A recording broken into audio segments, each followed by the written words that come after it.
My guest on the podcast this time out is Sol Abrahams, the frontman of Essex band Bilk. Bilk are due to release their second album, Essex Drugs and Rock and Roll, on Friday the 24th of January, and it's an absolute banger, combining classic rock and indie sleaze with standout tracks including Skidmark and Band Life Blues. I spoke to Sol about his career, starting out the band, gigging in London, helped out by his dad who manages him. Bilk played the first and only Rise Festival in Chelmsford, which featured Liam Gallagher, Jerry Cinnamon, Lewis Capaldi, Stereophonics and Manic Street Preachers, among others, and that was early on in their career. As well as that, they have been out on tour supporting Louis Tomlinson, which gave them a lot of support. We spoke about all this plus a whole lot more, and as usual at the end, Sol picked his heroes to come for dinner. I hope you're all enjoying the podcast. Please keep liking, sharing, commenting and subscribing, and more importantly, enjoy. The seasons look like changing, but the cold will stay. Another helpless story ends today. On the podcast today, I have Sol Abrahams, frontman of Chelmsford band Bilk. Bilk have one album out today, and their new album, Essex Drugs and Rock and Roll, is out on the 24th of January. We're going to chat about the new album, but before that, what I like to do is kind of get back to the start and what life was like for a young Sol Abrahams growing up. Yeah, I mean, well, obviously I'm from Chelmsford in Essex, right? So obviously I'd say that in Chelmsford it's kind of like what used to be a town and now it's a city, and it's only really started getting more sort of like London in recent years. But when I was a bit younger and that, when I was like maybe because I started the band in 2016, I think it was. Mm-hmm. I'd left school and that, picked up a guitar, got into Nirvana, and that obviously inspired me to start music and that. And I used to freestyle as well with my boys a lot, like sitting there down smoking weed and shit and just freestyling, that was obviously the rap influence and that. I used to listen to a lot of hip hop and that, and then I obviously found like bands like Nirvana and punk music like the Sex Pistols and the Ramones and all that sort of shit.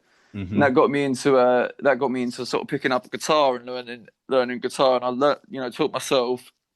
And then obviously I went to college to study TV and film, just at like the local Chelmsford college. Dropped out in my second year because it got sort of too practical for me. I didn't like all the it got too sort of all the written work and all that sort of stuff. I used to like all the practical work, running around with a camera and that, but I didn't like the sort of written work. It was a bit too much, you know what I mean? Mm-hmm. So I dropped out and thought I just started focusing on the band and all that. And then I went through a few different members and that, got together with Luke and Harry, and obviously and then just been fucking doing our thing since, you know what I mean? Made a lot of stories, played a lot of gigs and that. And I mean, Chelmsford is like, the way that I'd sort of sum it up, it's like the suburbs of Britain, you know what I mean? There's not really, it's kind of the way that I always sum up Chelmsford, I would call it Chain City, you know what I mean? Because it ain't got any sort of it ain't got any sort of uniqueness to it, do you know what I mean? Like, I do like, I like Chelmsford in some aspects, you know what I mean? It's like, it's fairly safe, I guess, and it's a decent place to live, I guess, but it's like, it's just quite boring, you know what I mean? It ain't like the city where you go up to London and there's shit going on left, right and centre, I like the chaos of it. I like the chaos of being in a big city like that. So Chelmsford, there's never really been much going on, especially in terms of a music scene and that, you know what I mean? There's always been not really too many bands or artists, and it's always been a bit sort of, I feel like it's been a bit sort of dead culturally, you know what I mean? So obviously coming out of Chelmsford and that, it's like, I didn't really have a sort of where to put it. I didn't really sort of have like a scene to sort of get behind, you know what I mean, or people to hang out with who was in other bands and stuff like that, you know what I mean, and sort of hang out with a load of other cool people in bands and shit. It was very much like we've always been out on our own with it, you know what I mean. And obviously I met Luke and Harry because Luke came to a gig and was in the crowd at one of our shows, and he saw us playing this is when we had a different bass player, and then obviously once the original bass player left, I gave Luke a call, hit him up. Luke put me onto Harry, and then that's kind of how the story unfolds. If you listen to one of the tunes on the album, Band Like Yeah, Blues, yeah, I was going to say that. I was yeah, going to chuck that in at the end, that we didn't need to do the podcast because we could just listen to that song. yeah. Well, that's it, man. You know what I mean? If you want to know the history of Bilk, then you just have to listen to that tune. You know what I mean? It kind of tells you the whole story from start to finish. You know what I mean? From when when I was fucking sitting in the lesson, staring out the window and that. My dad telling me to get in a band. Right Yeah. up until causing chaos at Rough Trade. You know what I mean? So, like, obviously, you touched on that there's no much of a scene. So, in order to kind of get involved in the music industry, were you kind of gigging a lot in London? Would that be your main Yeah. area? Well, my dad's a black cab driver in London, right? And he has been since I can remember, right? He used to like I think it was like doing photocopiers or something before that, and then he became a black cab driver from when I was young.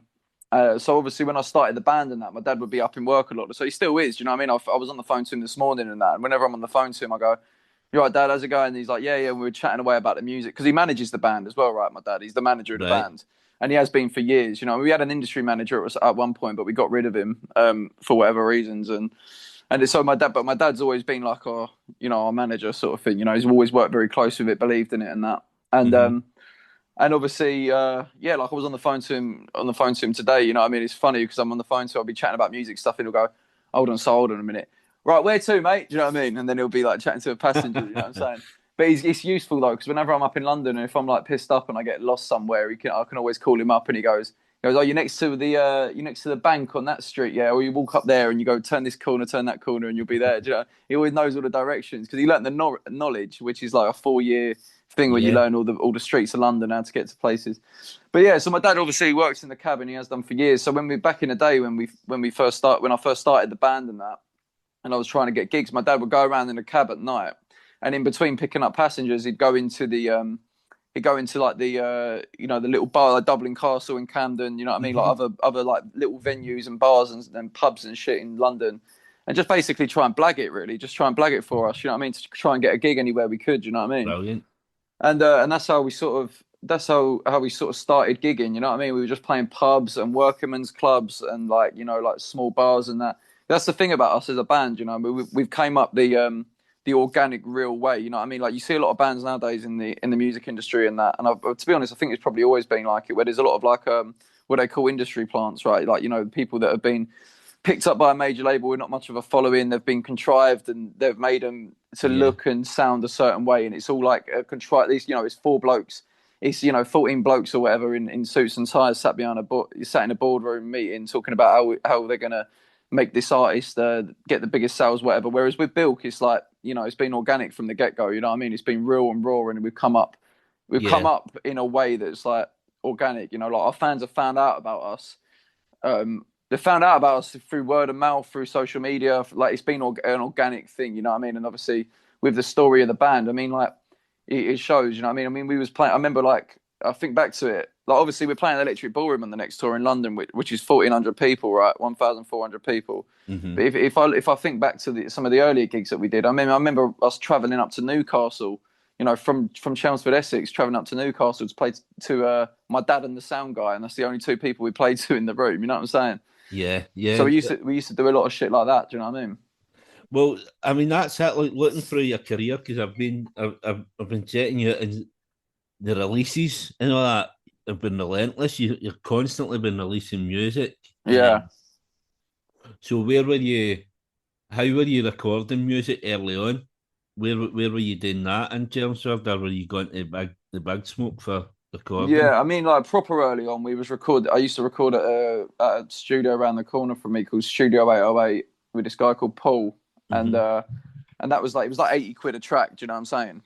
Whereas obviously like the sort of tunes that we record now and the studios we get in, they're a lot more expensive because we've obviously got a record label and shit like that to obviously help with that sort of thing.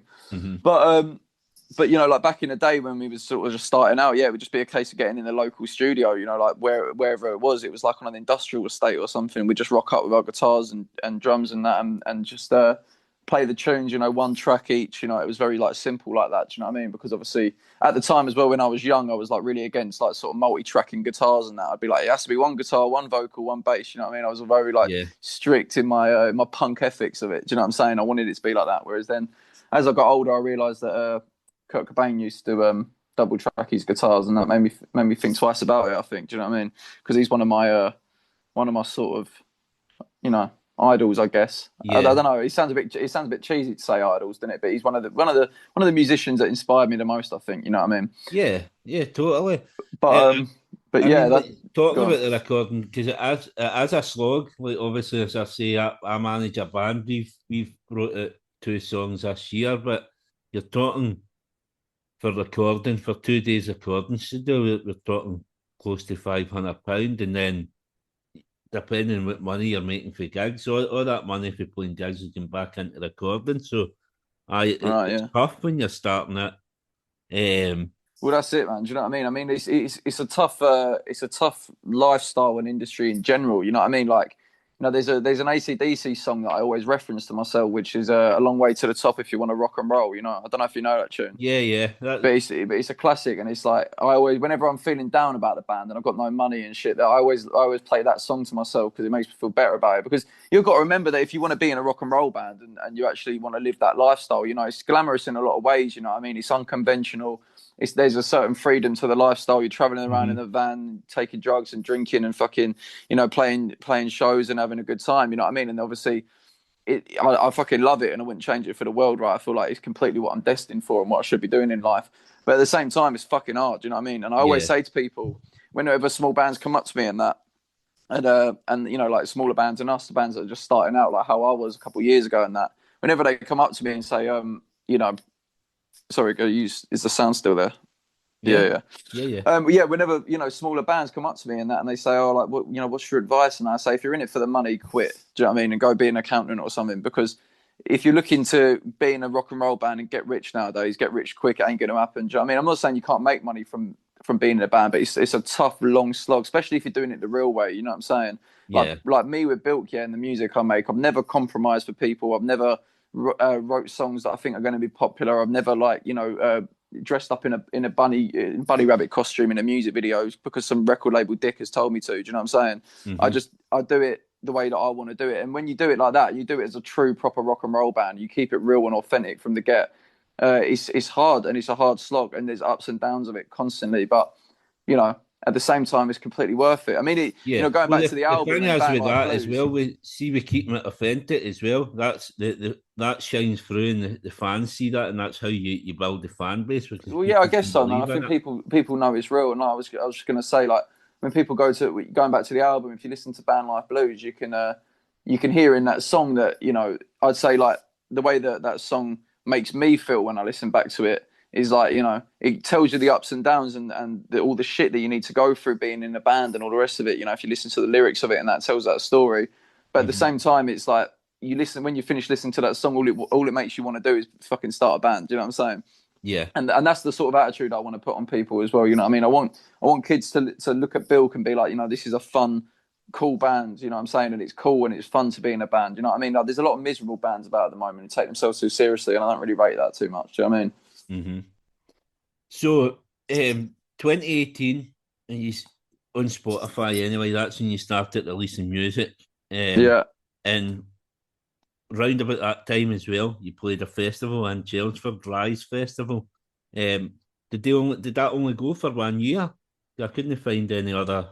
Yeah, Rise was only on for 1 year, actually. Do you know what I mean? Maybe it was because we played it. They just shut it down. Do you know what I mean? Right. I No, mean, no, I don't looking know, at man. the They played it lineup, for 1 year. It used to be V Festival. right? Yeah, it used to be Wow. V Festival. It was the same place that they did it, and I think they tried it 1 year as Rise Festival and wanted to make it more bandy and that, but then they sort of went back to, you know, V Festival, whatever. I've been V Festival as well. I ain't played it, but I remember that was the first festival I went was V Festival in Chelmsford when I was like 15. I took too many weed brownies and like passed out or something. Yeah. I've done a podcast. It must have been about this time last year with a band, Hope of the States, and they were like like one of my favourite bands at the time, and I'd never seen them. And they came to Tea in the Park, and I missed them because I ended up fucking taking magic mushrooms and I wiped out my full weekend. Yeah, Um, really. and then they split up.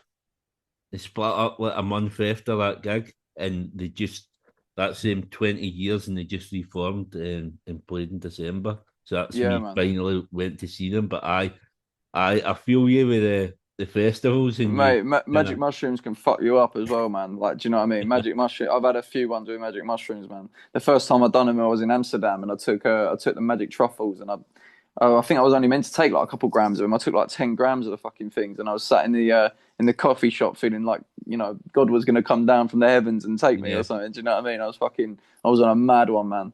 I mean, it ain't the ideal place to trip, is it, Amsterdam? You know what I mean? Running around dodging bikes and trams and shit. You know what I'm saying? You want to do it in a forest or something? You know what I mean? Yeah. The festivals leave a lot to be desired. I can mind another time at Tina Park, I think I was at myself, I was trying to drink poppers, which I don't know what would have happened with that, but I'm Yeah, still here anyway. But so I mean, looking at the lineup for that festival, Liam Gallagher headlined it, Stereophonics, Manic Street Preachers, couple of Scottish guys, Lewis Capaldi, Jerry Cinnamon, yeah, and Mike Skinner.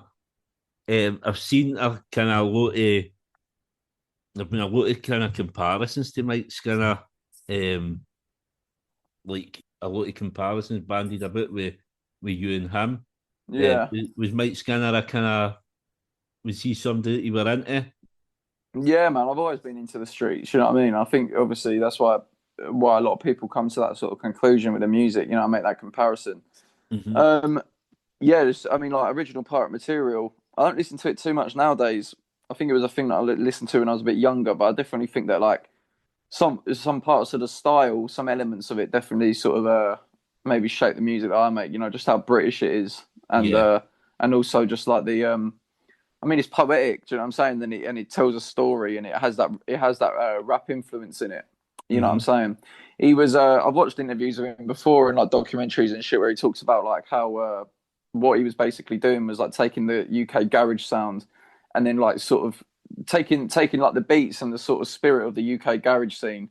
But instead of being like a hype man, he was being more of like an MC and a storyteller and like getting on and spitting lyrics like that. Do you know what I mean? That were telling stories, being more of a hip hop lyricist. You know what I mean?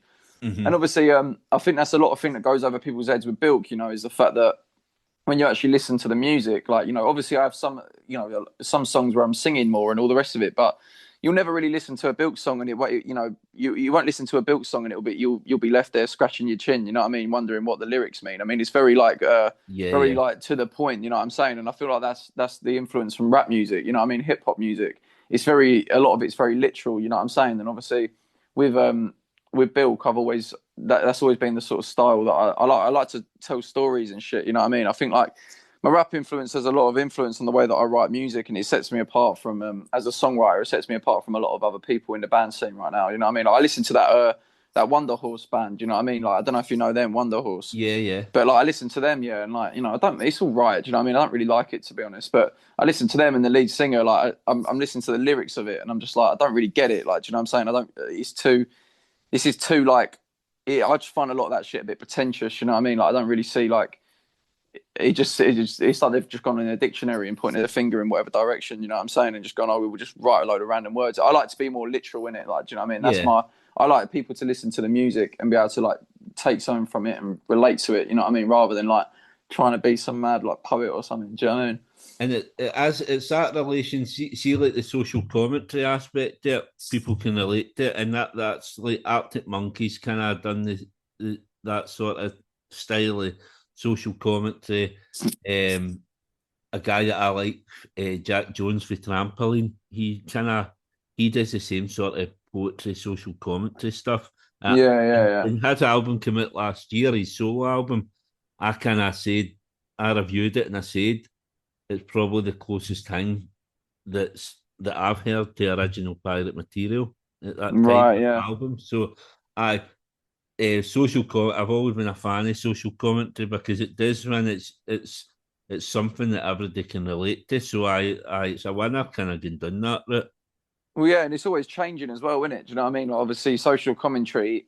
it's in the word, isn't it? Social, society, it's always changing, you know what I mean? Every single day it's getting different with technology and with culture and the different shifts in it. Do you know what I mean? And obviously that's for me to talk about. Do you know what I'm saying? Like obviously you listen to the lyrics and that, as much as I'm inspired by the streets and that, you can definitely hear when you listen to their music. When you listen to Mike Skinner's music, you can definitely hear that it comes from 2002, 2003, like, you know, that sort of time, like early 2000s. Whereas you listen to Bilk, Yeah. and I feel like it sounds like 2024 or whatever. Do you know what I'm saying? Like, or 2025 in this Uh-huh. case. But do you know what I'm saying? Like, if you listen to the lyrics, there's references to the sort of shit that, like, in the song that we dropped today. I'm just trying to think of an example. Like, in the song we dropped today, "Go."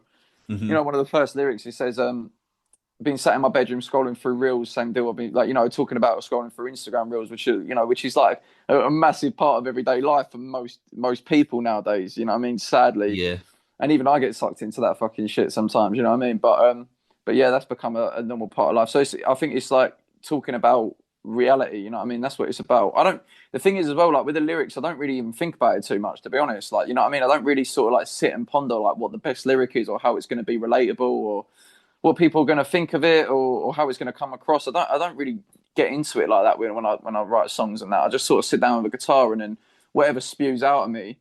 And I normally use the shit that comes out of me really quick, you know what I'm saying? And basically every song on this album, it was a case of that, where it's just, you know, I sat down with an instrumental that I'd had for a while, like a riff and you know, the sort of the structure of the song and that. And then I'd sit down and I'd sort of be like, you know, something would just fucking, I might be working on a song all day and then it gets to 2 a.m. and I'm just about to go to bed and then it just fucking clicks and I write all the lyrics in one, you know what I mean? It just comes out of me because it comes from a real place, you know what I'm saying? And I think that's why people, maybe that's why people relate to Bilk and sort of get behind it, because they know it's real, do you know what I'm saying? Yeah. So, like, as you're touching on the kind of the songwriting, so you write the main bulk of it, then what happens for there once you take it I to write all of it. I write all of the songs. I write the lyrics, the music, the melodies, the structure, and even sometimes the drums and a lot of the time I write the drums and the bass, and when they're sort of going to come in and you know, when the drums will come in, when the bass will come in, what it should be like, sort of thing. And obviously, you know, Luke and Harry, like, the great musicians. Do you know what I mean? Like, Harry's a great drummer, Luke's a great bassist. Otherwise, they wouldn't be in my band. Do you know what I'm saying? And they do their thing on it as well. You know what I'm saying? Like, it will be a case of I write the song, I'll have the song there, I'll have a vision for how it's going to be live. When I put, some of them are acoustic, some of them are obviously full band, but the full band ones, I have an idea of how it's going to sound when it's fully developed as a full song, right? And then I'll take it to obviously take it into rehearsal, show the boys on acoustic, they get a vibe of the song, and then we just go through it. And sometimes it's a case of just play along, you know what I mean, and follow my lead and play along, and we get it within like fucking two run throughs of it. And sometimes I need to run it through with the boys a little bit more and say, no, Harry, play this drum bit like this, or put this fill here, or whatever. Do you know what I'm saying? But the boys definitely come along and put their, like, Harry has his own sort of style with the drumming, and Luke has his own sort of style with the bass playing. Do you know what I'm saying? They both do their thing with it and sort of put their own little touch on it, I think. Do you know what I mean? But when it comes to actually writing the songs, that's completely my bag, and it always has been. You know what I'm saying? And it's a good dynamic. You know, you hear a lot about you know, bands breaking up because of creative differences and all that sort of stuff, and it's never ever been a problem with Bilk. Do you know what I mean? Like, you know, it's never been a problem with me and the boys. Like, you know, they completely just rate what I'm doing. You know what I mean? They rate the songs the same way I do. You know what I mean? And it means the songs have, like, they're kind of personal to them in ways as well. You know what I mean? Like, when we was up in the studio recording the album, I don't have you. So you listened to the album? Yeah, do you hear a song called "Turning Pages" on it? Yeah. The acoustic one is the second from last song, and obviously that's a bit of a deep song. You know what I mean? It kind of reflects on life and the sort of you know, it's like, it's one of them. Like, I remember when I wrote the song, I remember saying to my girlfriend, I said, "I've just written a song." She said, "What's it about?" And I said, "It's about life." And she said, "Well, that's pretty fucking broad." And I remember saying, "Yeah, but it's about it's about, you know that feeling when you're like, you know, when it's late at night or whatever, and you're just deep in life, you know what I mean? And you're just thinking about things. You think about all your people that you've met and people that have come and gone and all the rest of it." So obviously that song was written about that. And I remember when we was recording it in the studio, Harry actually cried to that song. You know what I mean? He actually had to leave the studio. And I didn't even notice at the time. It was only later when we was at a festival and we was all fucked up and that. When we was all drunk, and he said to me, "Oh, you know why I left the studio? I was fucking crying." And I said, "No way." You know what I mean? That's pretty mad. You know, that I didn't think that he really, like, felt like that towards my songs or whatever. But he was saying, you know, to me that he feels like, you know, that song was written for him or whatever. He was exactly what he was going through. He related to the tune, you know what I mean? Which is obviously I always feel like a bit of a fucking like a bit of a psychopath when people cry to my music. You know, if I play them a song and they cry to it, I feel like a psychopath because I'm like they're like laughing, going, "Yeah, come on, that's the money." Do you know what I mean? Yeah. Because it means that it's a good song. It means that it's got a reaction. Do you know what I'm saying? So I like it when people react to the music, man. It's got to evoke some sort of emotion, whether it makes you feel powerful or it makes you feel like sitting there Mhm. crying. You know what I mean? Whatever, man. I mean, I do it a lot. Probably not so much listening to music like on Spotify or on CD or that, but in the live setting, I can get emotional listening to music. Yeah, yeah. Couple of times last year actually, I cried at gigs just like, and it kind of freaks me out as well when you kind of think what's going on, but it's brilliant if you can have that sort of reaction and a song can do that to you. Yeah, man. I mean, like, do you know what I mean? Music's a fucking powerful thing. You know what I mean? People. Hmm. I mean, like, music's been like obviously the fucking main part of my. I know it's a fucking obvious thing. I'm the lead singer of a band, right? But it's like it's been like a big, massive part of my life. You know what I mean? It's like I was chatting to my girlfriend the other day about like style and that and clothing because obviously I'm into my clothing and the way I dress and that and my style, Hmm. and so is my girlfriend. You know what I mean? We both like our clothes and that and all the rest of it. So I was chatting to her about that, and we were talking about like different inspirations and that, and just like for like we were just having a fucking bit of a deep analysis chat about fucking style and fashion and shit, Yeah, as you do sometimes. And obviously, and she was and I was saying like I sat back and when I was chatting to her, I actually realised for the first time that most of the way that I dress has always been sort of based on always been influenced by other musicians, you know what I mean, and other artists that I like. You know what I'm saying? If you look at like I've yeah, got Pinterest totally. on my phone, right, where I've got like all pictures on Pinterest of style that I like and all that shit. And you look at it, it's just fucking pictures of bands that I like, and Hmm. people that look cool, like the Strokes and the Libertines and fucking Oasis. You know what I mean? Like whatever, whoever. You know Yeah, what I mean? I've always been influenced by rock and roll. You know what I mean? And that's because that's like how yeah. I That sort but of what that's I I'm like identify I've as. always been kind of you want to kind of look like I've always wanted to look like a rock and roll star. Yeah, man. I'm 44-year old now, so there's no much chance of that. But Mate, you can look like a fucking rock and roll star at any age, man. mm, I don't, what I mean, you do your thing, right? But I personally don't believe about, like when I'm fucking, I'll be still looking cool as fuck when I'm fucking 80, man. Like I know it. Do you know what I'm saying? I'm gonna be sitting there with my fucking rocking it. You know what I mean? In some cafe somewhere eating a fry up, looking sick. You know what I mean? When yeah, I'm 85 years old, do you know what I mean? Like look at John Cooper Clarke, he's still fucking cool. Do you know what I'm saying? yeah, Paul he's Weller, Paul that Weller's boy. kept That it. guy's You know what I cool mean? as fuck, man. And Yeah, man. Do you know what I I've mean? been trying to get him on my podcast for the last Mate, that couple would of be years. fucking sick. I rate John Cooper Clarke Bears, but mate, honestly, I think that like when it comes to style and shit, just like that, feeling like a rock star and having and feeling like it, looking like it, walking like it. It's all about your attitude, man. Do you know what I mean? And it rubs a lot of people up the wrong way a lot of the time because people see me bowling along and all the rest of it. And I get fucking criticism and I get criticism every day of my life. You know what I mean? Yeah, If I'm but when I'm walking into town, like walking into town to fucking go to the cafe and get a panini or something, I'll be walking along with my headphones in, doing my thing, walking how I walk, dressed how I dress, doing me, yeah, looking like myself. And people go around in cars and just fucking do their windows down, shout shit at me. I can never hear what they're saying because I've always got fucking Led Zeppelin in at full yeah, volume. You know what I'm saying? Bowling along, but I hear people, people shout shit. I get obviously all the hate online and that, but I think it's a good thing, man. And to be honest with you, I like sort of provoking a reaction. You know what I'm saying? I like that. I like people looking because the thing is, I think it's most important thing about life and how you dress and how you walk and how you talk and all the rest of it. It's just being yourself. You know what I mean? Doing your yeah. thing, man. Well, Because you that's can't it, and can't be but anything else, but can you? that's because you back yourself in it. Because does that come for then, like as you touched on at the start, coming for Chelmsford, come like a lot of people just don't get the music the same way you will, so people just don't understand you. Yeah, I mean, I think we've got love in Chelmsford from certain people, but I think yeah, in the grand scheme of things, I think when you're in Chelmsford, obviously it's like a smaller suburban sort of suburban Britain. You know what I mean? It's that sort of place, and obviously it is like we went out on fucking what is it, Christmas Eve or whatever. Yeah, Christmas Eve. I went to the pub with just with like my brother and his girlfriend and that. You know what I mean? And had a few drinks and that. And it's like we was in this pub, and obviously because it's Christmas Eve, it's packed and that. And I remember just sitting there, just thinking, every fucking person in here just looks exactly the same. You know what I mean? Like, Yeah. everyone's dressed exactly the same. They've all got the same haircuts. They're all wearing the same clothes. Like, everyone's just a fucking clone of each other. Do you know what I mean? And I think it is like that in Chelmsford. Do you know what I mean? I stand out like a sore thumb here. Do you know what I'm saying? When I'm walking down the street and that. And in places like London and Brighton and Manchester, I don't think like I still get a reaction, but I don't stand out as much, maybe because obviously, like, you know, it's a bit more sort of like people are a bit more, you know, there's a bit more going on. I tell you what, one thing is though that always gets a reaction, where no matter where I could go to the fucking I could be in a crazy fucking techno nightclub in Berlin and some fucker will still mention this year, is where I wear sunglasses either indoors or at night.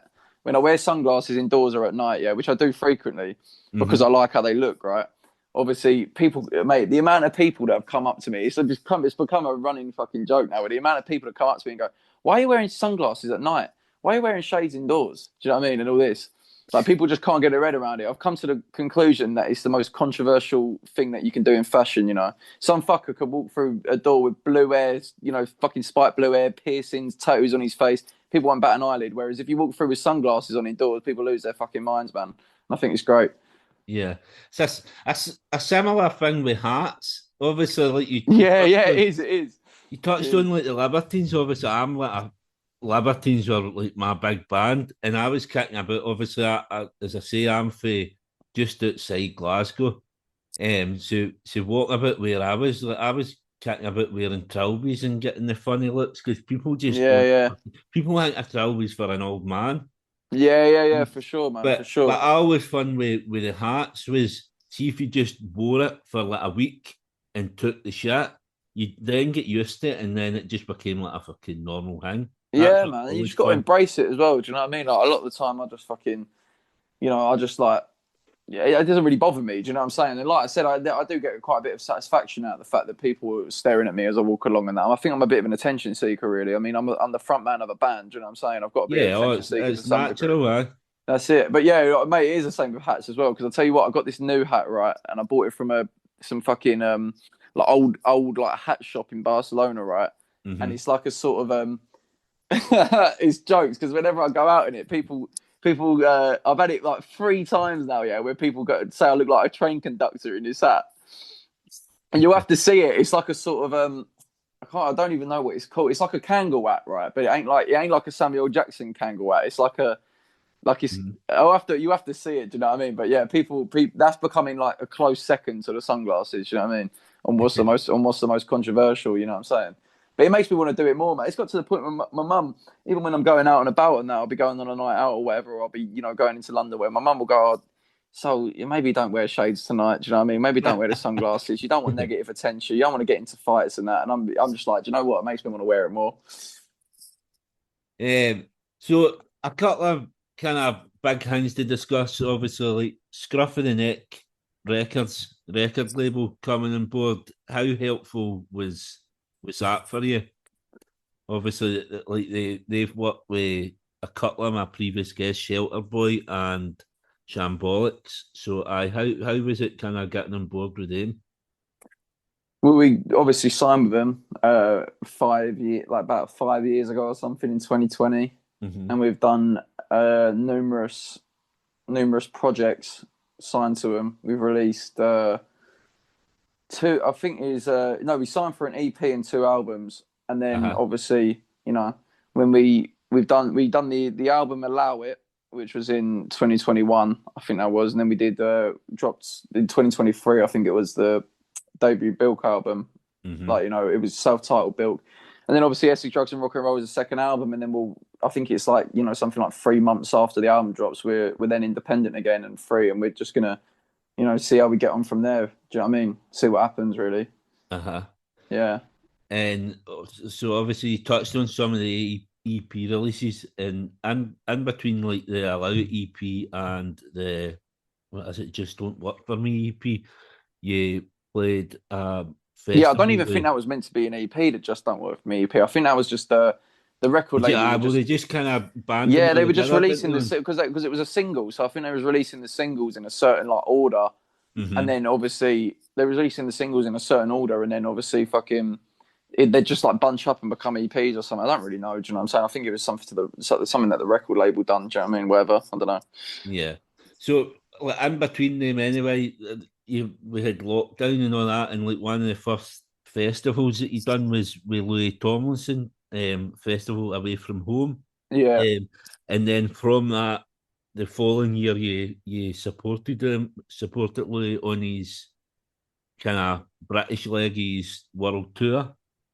How was that kind of going on tour with? I mean, obviously he's maybe know the similar type of music, but to play to kind of a certain level of fans and be able to win over new fans, how big was that for you?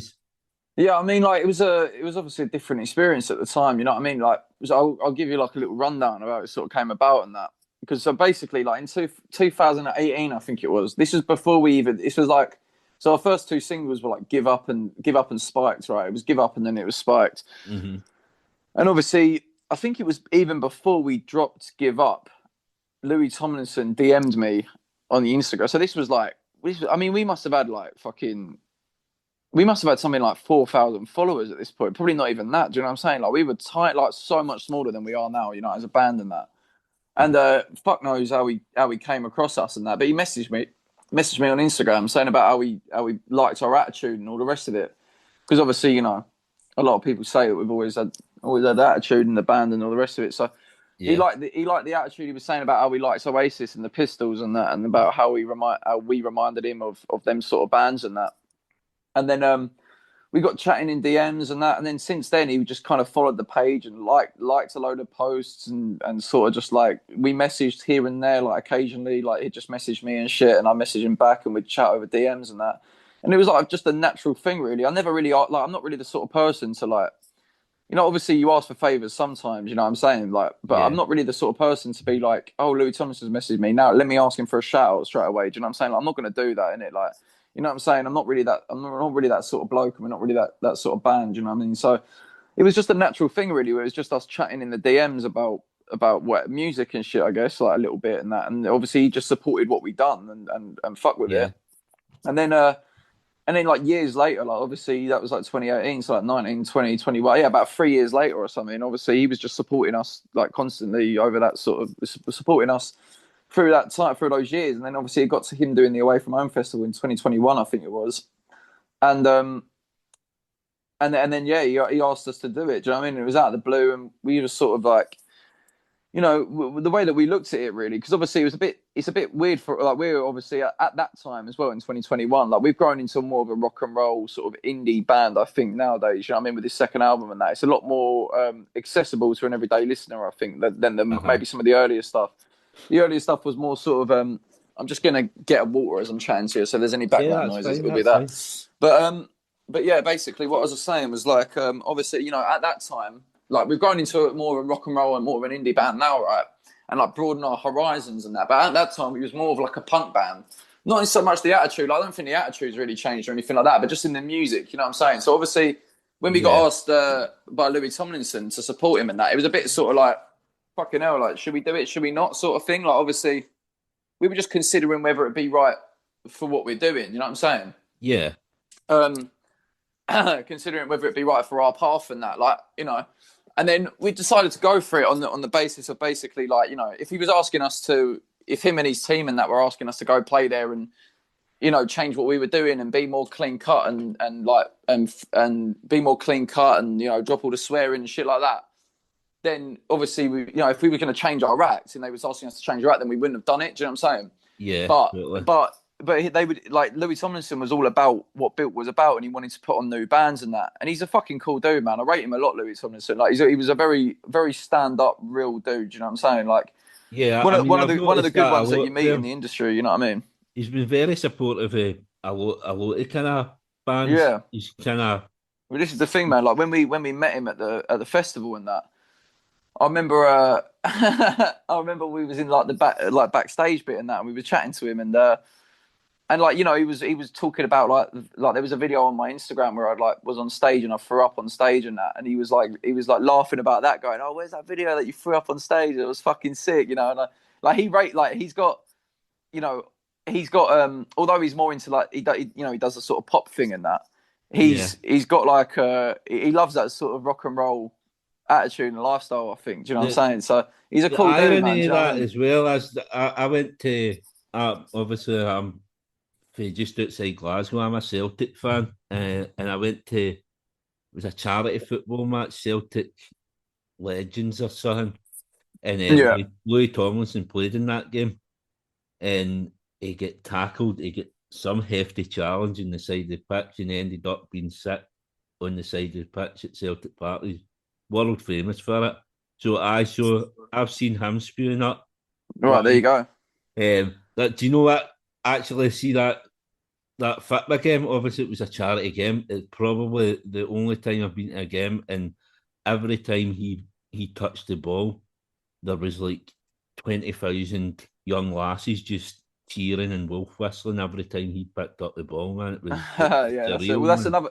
that's another thing that we weren't used to. You know what I mean? Like it was sort of a bit of a different thing because up until then, when we supported Louis Tomlinson, we played with him and that. You know, up until then, we'd only played to sort of we built like an organic sort of more punk rock and roll following. You know what I mean? So we didn't really have like the girls swooning over us sort of thing. Whereas obviously like when we played with Louis Tomlinson and that, we got a lot of that shit. You know what I mean? A lot of messages and comments from girls and that. You know what I'm saying? And all that sort of thing.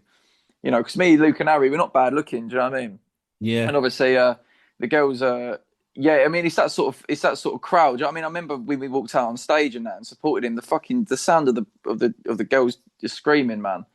Do you know, I felt like I was in the Beatles or something. Do you know what I mean? But it was that's what that football game was like. It was it was mental. it's wild, man. It's a whole different world. Do you know what I mean? And like the way that I've always looked at it, man, was like with Louis Tomlinson, it was as simple as like I fuck with a guy for putting on a band like us. Do you know what I mean? Because realistically, I don't think that any of his team and his people really wanted us on apart from him. Do you know what I'm saying? I remember being at one of his gigs supporting him and that, and the security were looking at us like we was going to fucking. Because I think one of Harry's drums, like he put a stick through one of his drums or something. So when we went outside of the gig, we were like in the car park bit outside, like smashing it up. And like throwing it against the wall and shit, like we was a bit drunk and just fucking about. Do you know what I'm saying? As you do, so we're like throwing about this drum fucking thing, and the securities are looking at us like they want to kill us. You know what I mean? But Louis Tomlinson's good for it though, man. He's a cool dude. Do you know what I'm saying? He's a stand-up guy, and I rate him a lot. You know what I mean? I have a lot of respect for him. I have a lot of respect for him for putting on like new bands, smaller bands and shit like ourselves. You know what I'm saying? And that's the thing as well, like. Putting on a band like Bilk rather than just putting on something that maybe his fans would expect more. Do you know what I'm saying? Like putting on something that's a bit different and championing new shit that he just like. It's as simple as him going, "I fucking rate this, so I'm going to put it on." And for us, it's as simple as us saying, "This guy's supported us for years." You know what I mean? Let's go play a gig and do our thing, man. We've never really said no to the gigs. It takes a bit of balls, doesn't it, for both sides? It takes a bit of balls for him to say, "Look, this is what I'm into." Putting myself out there, this is the sort of stuff I'm into, and then it takes a bit of balls for bands like yourself saying, I'm going to go out and play in front of a different crowd." So man. But I mean, like everybody involved. I mean, you can't be very confident in your own music, can you? If you're gonna have the attitude of like, no, I'm not gonna go on stage and play to this crowd because they might not get it. It's like I just think that's dumb, innit? Like, do you know what I mean? To be honest with you, I would have rather gone there. I'd be, obviously we got a good reception out. The crowd loved it. Do you know what I mean? And we gained a lot of fans from there. So, obviously we gained a lot of fans from the shows and that. People found out about us and all the rest of it. But even if we went there and fucking got booed off, do you know what I mean? At least, like you go in there and doing your thing at the end of the day, innit? Do you know what I'm saying? And if we're just going there and playing our music, I mean, we play gigs to to loads of people. You know what I mean? In different situations, different festivals and stuff like that. So we're kind of used to it, we're kind of used to playing, whether it's, to 10 people in a fucking pub in Newcastle or something, or whether it be to like some mad fucking, we played like hippie festivals in like the Netherlands and shit like that. Like, through just the years of gigging, like we've just played some mad festivals and just been out to like loads of different weird places, and we get like, we'll have like a random offer. Like we played a festival in the south of France once I can't remember the name of the place, but it was the south of France and it was fucking boiling hot, and we played a festival in like some like fucking castle or something, and it was only like some small sort of like family-run festival that they'd put on, like, you know what I mean? And we Yeah. got booked to play it. The fee was good and shit, so we was like, fuck it, we'll go to France and play this show in it. So we went to this castle and that, and like, yeah, that was a fucking, like, I mean, that was just a weird show, you know what I mean? Like, it was right in the middle of nowhere, like right in the French countryside and that, and yeah, man, I mean, like, you know, that was a good time. That was definitely a good time, you know what I mean? Yeah, I mean, looking at your list, there is a big list of festivals. What about South by Southwest? How was that doing that? Yeah, South by Southwest was fucking probably, you know, me, Luke, and Harry often say it to each other. It's probably one of the best times that we've had with Bilk. You know what I'm saying? It was fucking chaos. Like, you know what I mean? Because we obviously we went out there for 4 days, right? And obviously this is our first time ever playing America as well. Like, you know, this is the first time in the States, and we played and obviously it was Austin, Texas we went to. So we went out there for 4 days, and we played 2 shows out there, and then we just, for the rest of it, we just got fucked up. Like, you know, we just had a party, you know what I'm saying? And we went to all the honky tonk bars, like, you know, and it's like you go into these bars and it's like something out of a fucking film, you know what I mean? Because we chatted to one of the locals, like, you know, who was there, who met at one of the shows or something. We said, oh, what's the most like you know, like, what's the most like Texas bar? Do you know what I mean? And he said, oh, like, there's this honky tonk. That's what he called it. It's this honky tonk bar around the corner, and it's like really like sort of there's all country music and shit. And we went in there. It was like fucking, you know, it's like something out of GTA or something. Do you know what I mean? It's like a completely different world, you know. Yeah. And we met this bloke who I won't say his name, but he sorted us out with narcotics for the next 4 days of the trip. You know what I mean? For completely free. You know what I mean? So we had a good time there. Do you know what I mean? That's something that you know, that's an extra added luxury when you go to like Europe or the States or whatever. Like in England, you can never get free drugs. You know what I mean? But if you go to the States or in Europe, they're just like, they see a British band, they're just like, have some drugs. You know what I mean? They'll just give it to you. You know what I mean? And then you're just like banging. You know, you're having a good. So you're flying for 4 days. You know what I mean? I don't think I got any sleep for the last 2 days of the Texas trip. I went back and, you know, because there's like a 9-hour time difference as well. So I'd been awake for like fucking 60 hours or something. Yeah, but that was a wild time, man. Texas is a fucking mad place. I nearly got robbed as well on a bus, actually. Right, I'd imagine that. Yeah, mate, it's fucking crazy, man. I mean, like, I always say one thing about Texas, yeah, is the fact that, like, and America in general, I think, is the fact that when you go out there, right, like when you're younger and shit, and you're going, you know, through airports and stuff, you're not really paying attention because your fucking parents are like, you know, just like leading you through it or whatever. Whereas when you're older and you're going through, like, you clock different things that you didn't clock when you was younger or whatever. Like I was walking through the airport in Texas, yeah, and I saw some fucking sign on the side of the airport wall that said no firearms through this exit. So I'm thinking there must be. So there's another exit where firearms are allowed. Yeah. That's fucking crazy. Like that's mental to me. Do you know what I'm saying? That's mental that there's a fuck. Do you know what I'm saying? That's actually a country that has fucking guns like that. You know, I chatted to a lot of the locals there about the gun laws in America and that in Texas, and kind of got their thoughts on it and that, which was mixed bag. You know, there was like a few that were. There's a few people that, you know, proper were anti-guns, and then there was a few people that were really pro-guns. You know what I mean? But that's a whole fucking another story that I'm not too well versed on to be giving the whole rundown on it. Do you know what I mean? So, I mean, moving forward, obviously 2023, you brought out the kind of debut album, and then pretty quickly into 2024, you started releasing stuff for the new album. Yeah. What sort of differences would you say that there is between the albums? Like, how much has the music evolved? Well, I mean, to sort of put it like this, I mean, I wrote the first album. The first album was more of a collection of songs that was written over a certain amount of time, right? Mm-hmm. It was written over the space of, well, basically from when I started the band up until the album, up until recording the album. You know what I mean? I remember when we was in the recording studio, I dug out a lot of old tunes. You know what I mean? Uh-huh. Like Just Don't Work For Me was one that I wrote like years before that, and like Fashion was a new one, and Be Someone. You know what I mean? They were new ones, and then Hummus and Pitter was like dug out. That was a bit of an older one as well. Do you know what I'm saying? So it was like, when I was deciding the set list for that and we was going to record on that, it was very like I was just kind of digging through all the songs that I'd written over the last couple of years and putting them together. You know what I'm saying? And then we had 11 songs that we was happy with, and all the rest of it. But I think this new album's better, and I think it's. I mean, I wrote. You know, people often say about like, "Hey, you don't have much time to write the second album," and that a lot of bands struggle with the second album. You know what I mean? But I wrote basically all the album in the space of maybe 2-3 months before getting in the studio to record it. Like I just sat behind a guitar and just that's all I did for like 2 months straight was just like wake up, play guitar, go to bed. Do you know what I mean? And that was all I did all day. Do you know what I'm saying? Wake up, play guitar, write, Mm-hmm. and just fucking and then go to bed and do the same thing the next day. So is You know that what I mean? kind And it was have you just always like been like I was that just though? Is writing that every single day, and I was coming up with two tunes a day. You know what I mean? have you Sorry, always what was been you saying? that? Have you always been that driven? Then is it always been kind of like I'm going to be this productive and I'm going to, or does it just kind of come naturally? Um, Well, I'm not always like it. Do you know what I mean? Like when we got because this is the thing. Like that was like 2 months before getting in the studio to record it and that. So you know, every like Luke and Harry and my dad are all sat around going, "We've got no fucking tunes. What are we gonna do?" Do you know what I mean? And I'm sat there. I think it might be like a subconscious thing. I just like putting them all on edge and that, mate, stressing them out. Do you know what I mean?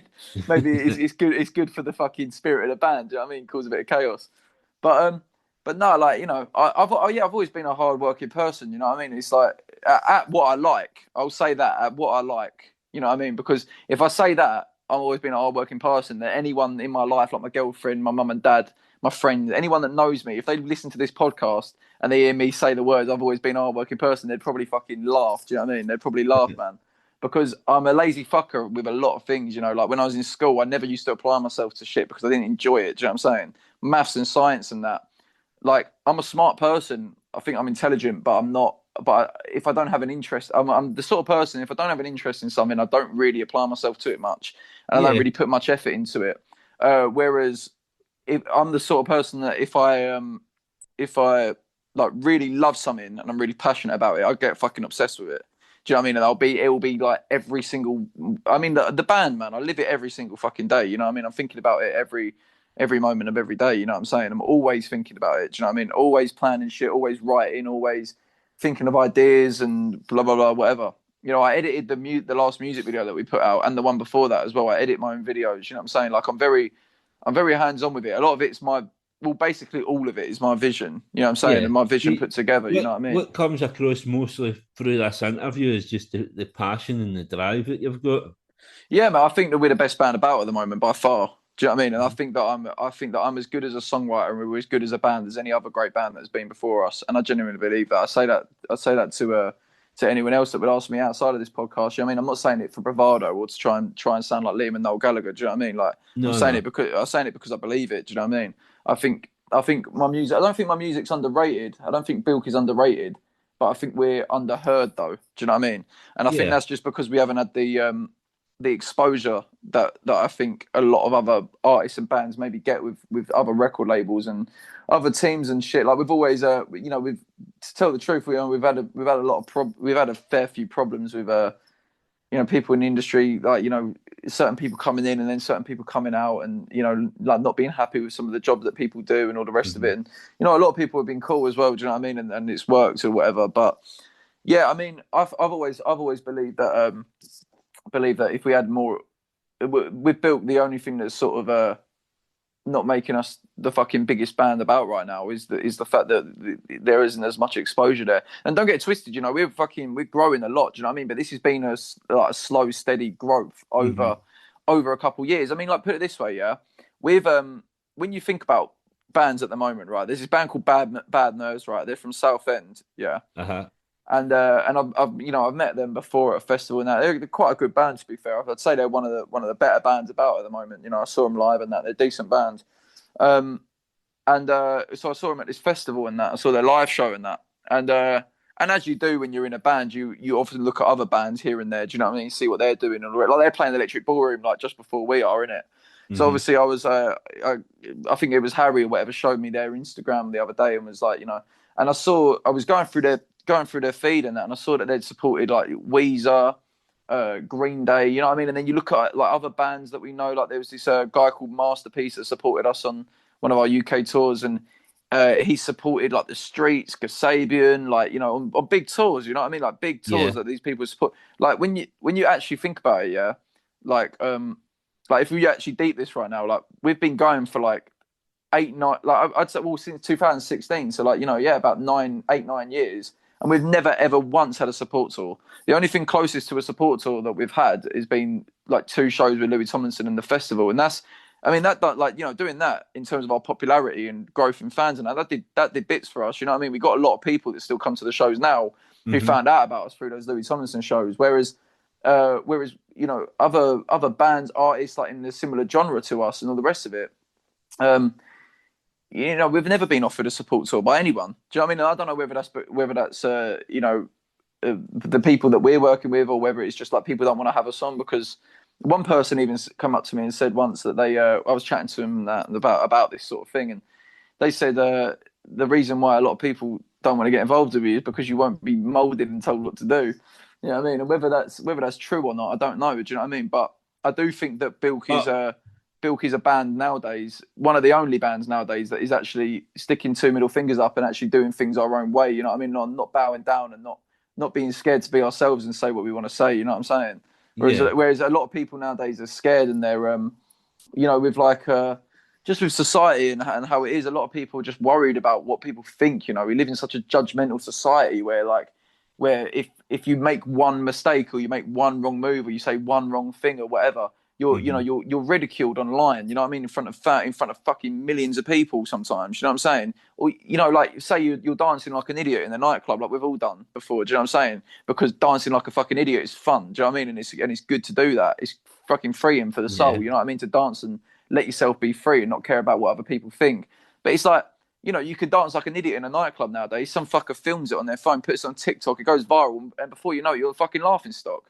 You know what I mean? So people were worried and people were scared and on edge about what people think of them. And I hate that. You know what I mean? I think people should be more free. And I'm trying to, I suppose you know, that's how I live my life. That's how similar to the thing earlier I was saying about how I feel like a rock star in my day-to-day life and how I dress and how I go about myself, how I carry myself. I also try and live my life, you know, free. You know what I'm saying? Not caring about these things too much. You know what I'm saying? Because that's how I think life should be lived. Do you know what I mean?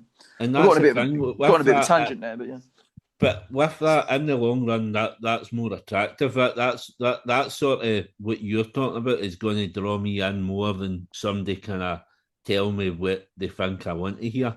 Well, exactly, man. You get a lot of that shit nowadays, man. You listen to like any interviews, you listen to like any interviews, like people's lyrics and shit, like what they're posting on social media and that, and it's a lot of it is just very contrived and like you and just tell, put together. You can tell like when somebody's being authentic and when they're being fake. Yeah, I think you can, man. Yeah, but you know what? Surprisingly, I think a lot of people also can't tell. You know what I'm saying? Like I see a lot of bands and artists who I've met personally, and I've got to know them, and I've got to realise that they're fake, and they're not actually real, and they're not actually what their songs are about or anything. But they've still got a platform, they've still got a fan base that fuck with them. Do you know what I'm saying? But the way that I see it is, I don't think there's any longevity or any sort of value in that. You know, like I've always thought about it. Like I'd rather be a band, that's I'd rather be doing Bilk and be small, be a small band or whatever, than like be one of these fucking artists who are fake and they're just, you know what I mean, they're just making music for the popularity and none of it's real. Because I think it's important. Music's important to do something with value. Do you know what I mean? It's important to be real and authentic because then people feel like music's. I don't know. Like I suppose I don't take life too seriously, but I take the music seriously. Do you know what I'm saying? Mm-hmm.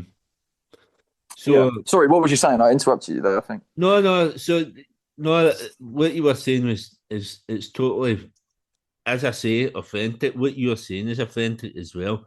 And that kind of comes across then in the album, which obviously comes out a week on Friday, 24th of January. I've heard that standout tracks, obviously, I mentioned at the start, Skid Mark. A lot of people like that one, man.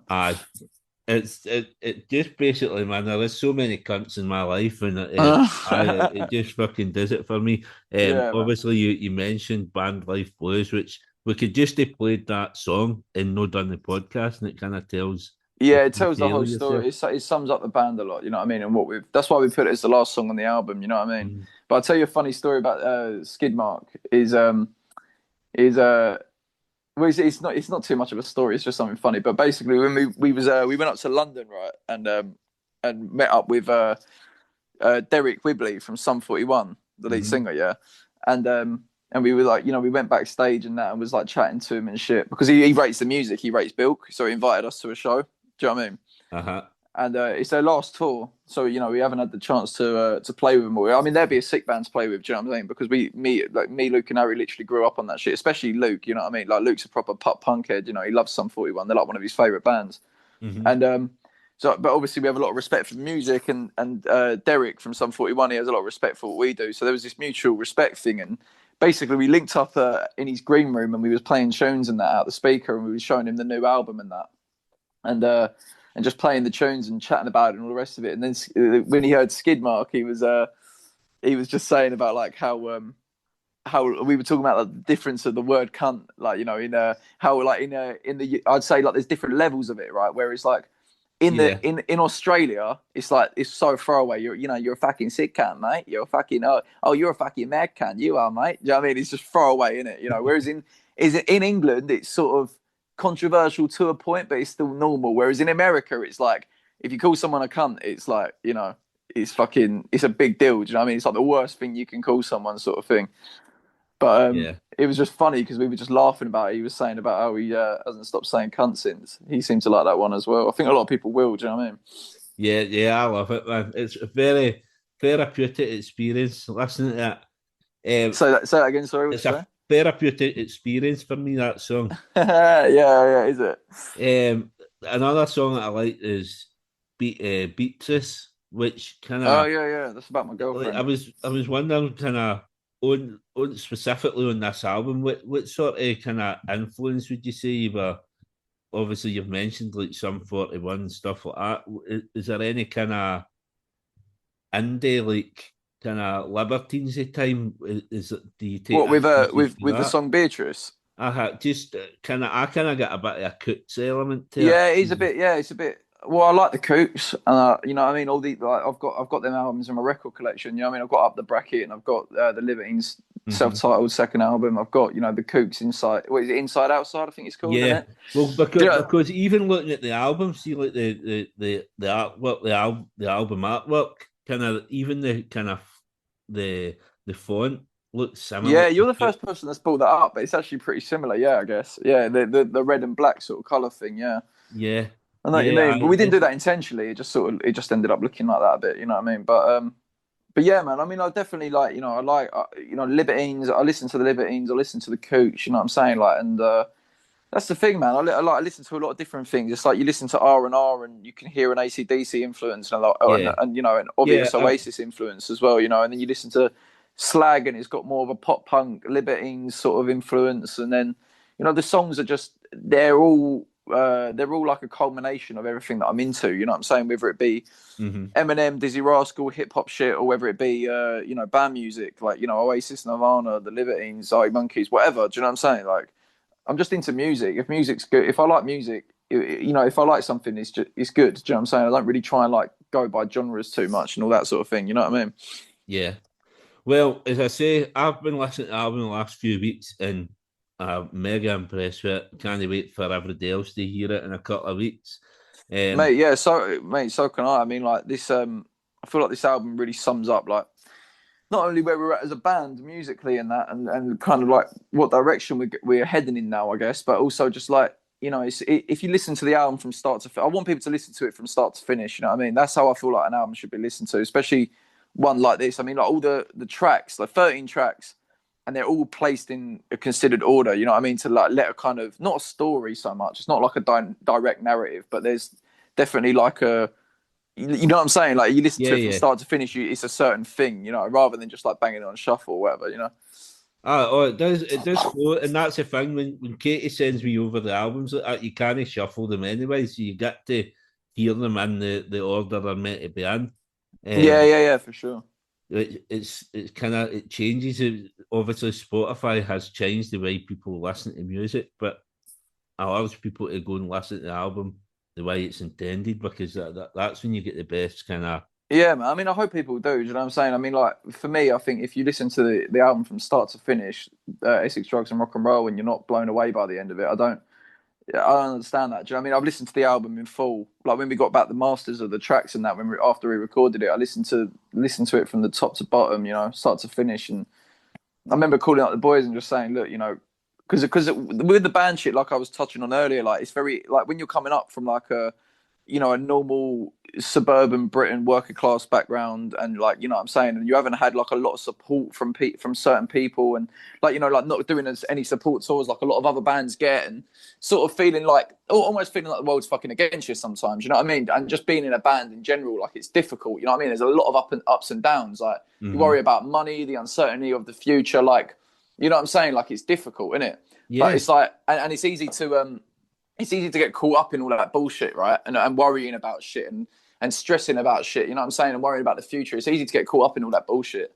So I remember like when I listened to the album from start to finish, I remember calling up the boys and just saying, look, like having a bit of a realization moment where I was just like, do you know what? Yeah, like all this shit, right? Like all this here today, gone tomorrow bullshit, right? Whether it be fucking, I don't know, ticket sales to a gig or fucking, or whether or not we've been put on this playlist or whatever. Do you know what I'm saying? I don't know, whatever. Like, all that shit does not matter. It don't matter. Do you know what I'm saying? And I've genuinely reached to the point now where I don't care whether it goes. I don't care whether it goes big. Obviously, I want it to. Do you know what I'm saying? I want it to be as successful as possible, so I can get a bit of money in my pocket and live off the band, and also so I can just because I want to be famous and successful with it. But obviously, I'm just like, my outlook on it now is like it's out of my control, and it's none of my business, and I don't care whether it goes big or popular or whatever, if people love it or hate it, because I know that it's a fucking sick album. Do you know what I'm saying? I know that it's the best that we could do, and it's the best. I mean, that's even underselling it by saying it's the best that we can do. I think it's the best about at the moment, man. I listen to it. I don't think there's any other band that can lace our boots at the moment, to be honest. I really don't. Do you know what I mean? Brilliant, man. That's how I feel about it. I love that confidence and the passion, man. And if everybody likes the album, they can go and see you in tour in February. Tour supporting the album, so you're playing, what did you say, Electric Ballroom? And the Electric Ballroom, yeah. That's the next London show. That's on the 7th of February. 1,400 Bilk fans that holds. That's how much the venue holds. Do you know what I mean? Whether it will sell out or not, I don't know. Do you know what I mean? But that's how many tickets there are for that, and they're selling quick at the moment. And then we're playing we're 27 dates around the year. Yeah, you're playing all over the fucking place, man. Yeah, we're doing Glasgow as well. Do you know what I mean? Yeah, so I picked it at February 16th, Sunday, February 16th, SWG3. Which I'll try and get to that as well. I've got hundreds of gigs coming up. I think I'm going to a gig on the Friday night. I'm going to see another band about managing them. Oh yeah, who's that? Just another up and coming band, the Heritage, I think they're called. So I'm going to see them on the 14th, and if they're any good, I might be helping them it as well. Heritage, right? Yeah, no. Oh, are they any good? That's only been their second gig, so they've not really done nothing yet. Oh, really? So they're kind of starting out then, yeah. So that's kind of what I do. Obviously, with the podcast, I've made that many contacts with the podcast that it's helped me help other bands and stuff like that. So for sure, man. No, for sure. That respect, man. Like, obviously, you're into the music and that. Do you know what I'm saying? You're into the music, and I can tell that from chatting to you. So it's fucking hard going though, doing that and then doing a full-time job as well. So, say that again. Sorry. It's hard doing it all, podcasts and managing bands, and then going and working. Yeah, man. Yeah, no, it's a busy lifestyle. Night shift, you know what I mean? Royal Mail. You know what I mean? Mate, I'm swept off my feet with it all the time, man. I'm fucking busy with it all the time. You know what I mean? Especially with my dad being my manager. Do you know what I mean? It's like fucking. I wake up at like, because I'm a bit of a fucking night owl, as you might say. Like, you know what I mean? I go to bed at fucking 3 a.m. every night. Do you know what I mean? 4 a.m. every night. And then I wake up at like 11, and my dad's off to work in the cab and that at like 10 a.m. and he's banging on my door going, "Sol, you got an interview today?" Do you know what I mean? Because he manages the band, doesn't he? Do you know what I mean? So it's like living with your manager as well, definitely. You know what I mean? Makes it more busy for you, but I wouldn't have anyone else manage me. Do you know what I mean? Because he's fucking. I mean, who better? Like, there's a lot of untrustworthy people in this industry. Do you know what I mean? So who better to trust than your old man? Who can you trust? And that's it, man. Do you know what I mean? But That is it. so all that's coming up. As I say, I'll touch on again. 24th of January, a week on Friday. Essex Drugs and Rock and Roll is released, Yep. and then a tour the following month supporting that. So I'll post links for the album. I'll post links for the tour and the show notes for MD to see, and hopefully you'll get a bit of a bounce for that. But Legend. the last bit of the podcast, obviously, we've been called Time for Heroes. I asked my guest to pick 4 heroes to come for dinner. Why they're your heroes and what Oh yeah, for them. we're at this point. I forgot about this bit. All right. Four heroes to come for dinner, right? Okay, I'll add John Cooper Clarke there for sure, man. Definitely, 100%. I'd have him there, yeah, because he's a fucking genius for a start, and he's funny as fuck as well. So he'd be cracking jokes and that, and he'd be a good guest, I reckon. Who else would I have? Do you know what? Maybe Noel Gallagher, I reckon. Right. I'll say Noel Gallagher. I'm a bit unsure about it. Do you know what I mean? Because I haven't met the bloke. I don't know what he's like in person, innit? Do you know what I mean? And I haven't met John Clark either, to be fair. But I'll say Noel Gallagher because I rate Oasis a lot. And you're saying about people, heroes, and that Oasis is one of my favourite bands. He's a funny guy as well. He's funny as fuck, man. Do you know what I mean? I've always found him really funny, man. He's a funny dude. So obviously I'd probably have him there as well. Do you know what I mean? And then I'd have John Cooper Clarke, Noel Gallagher. It's pretty good so far. And then 2 others is it? Yeah. Yeah. Let me think. I want to consider this. Do you know what I mean? I actually want to think about it. Or can it only? Is it just musical? Yeah. No, it can be any walk of life, dead or alive, whoever. Dead or alive, yeah. All right. Let me think. I would say Kurt Cobain, but I don't know, like whether it'd be a bit sort of like. I don't know if Kurt Cobain would be that much fun. You know what I mean? I don't know. He didn't really say much, did he? He was a bit of a quiet type. You know what I mean? I feel like I just end up fucking chatting his ears off. Do you know what I mean? And just like doing his head in a bit. Do you know what I mean? I think he has an absolute fucking great though. I mean, yeah, I mean he's a fucking god. So let's say Kurt Cobain then, man. I mean he's one of my musical idols. You know what I mean? He's definitely a hero of mine. Yeah. So we'll say Kurt Cobain, and then do you know what? I'll say another musician. I reckon I'll say Eminem. I think that would be. Can you imagine like the 4 of them, how they would interact as well? Yeah. Maybe with a bit more thought, I could give a more considered thing. But John Cooper Clarke, Noel Gallagher, Kurt Cobain, and Eminem. I mean, well, one thing I think they all have in common is they've all got a bit of fucking attitude as well, man. Do you know what I'm saying? And I feel like it'd be a good. And I'd make him a pasta as well. I'd make him like a fucking tomato pasta or something like that. I've just learned it recently. This was after I wrote the song "Fuck Up," where I said that I can barely make toast. I've actually I was going to touch on that as well. Was you? Yeah. I've actually learned to make one other thing, which is a pasta. I've only just learned to make it because I'm fucking useless at basically everything apart from music. Do you know what I mean? Mm-hmm. But I've just learned recently to make pastas and that. So I'd probably can't go wrong with pasta. It's fucking banging, man. I love Italian food. Do you know what I mean? I think it's the best food. I'd say Italian food is the best food. I love it. Do you know what I mean? But and I've started watching Sopranos as well. So like, you know what I mean? I'm kind of like on that fucking Italian vibe at the moment. I just finished rewatching it. Yeah, so it's fucking brilliant, isn't it? Sopranos. It's good, isn't it? Watched it 2 or 3 times, but whenever I do it, I end up with eating the cold meat for the fridge and all that. The gabagool. Aye. Yeah. Aye. It's fucking brilliant, man. Yeah, it's a quality program. My dad put me onto that because he's always rated it. But John Cooper Clarke, Noel Gallagher, Kurt Cobain, and fucking Eminem, and I'd cook them up a nice pasta, man. Do you know what I mean? And we'd sit and fucking chat shit and listen to music and get very pissed, I reckon. Brilliant. See, when you look at the 4 people, they all kind of come from different styles in music, really, but they're all so similar in a different way. You know what I mean? Yeah, man. I suppose there's like there's a correlation in the general like sort of attitude and spirit. Do you know what I mean? Which is like obviously I think why I rate these artists a lot. You know what I mean? Because I kind of relate to it. You know what I mean? Yeah. I get behind it. Once you look at it, it kind of says a lot about you. About that's kind of all your influences moulded together and that. Mate. Yeah, man. Yeah, it is actually. Perfect. There you go. Man.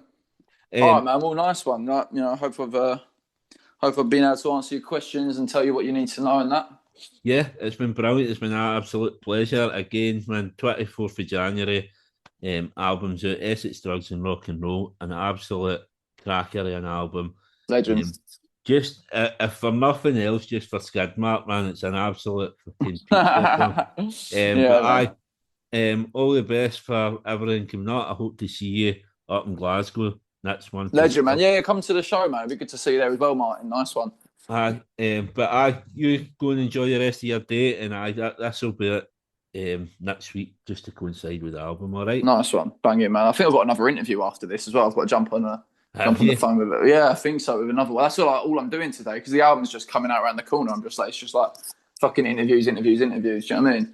But you know, I don't mind chatting about the band. Do you know what I mean? So I don't mind them too much. You know, some of them I hate them. You know what I mean? Sometimes I fucking hate interviews. You know what I mean? To be honest with you, but I enjoyed this one, and I do like it. So it depends what mood I'm in. It's like anyone though, isn't it?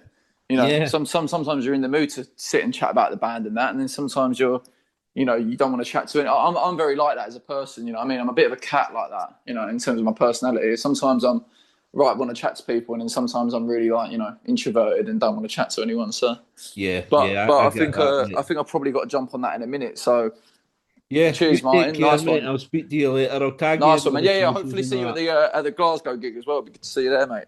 Brilliant. Catch you later, mate. Cheers, Martin. Have a good one, yeah. I hope you all enjoyed this episode of Time for Heroes podcast. If you would like to get in touch, the best way is on the Facebook page, Time for Heroes Podcast, or on Instagram at Time for Heroes Podcast, or Twitter at Time for Heroes P1, or drop me an email at timeforheroespod@gmail.com. You'll find Time for Heroes on all podcast platforms, including Spotify, Apple, Google and Amazon. Please leave a review where you can, share with others, and more importantly, enjoy.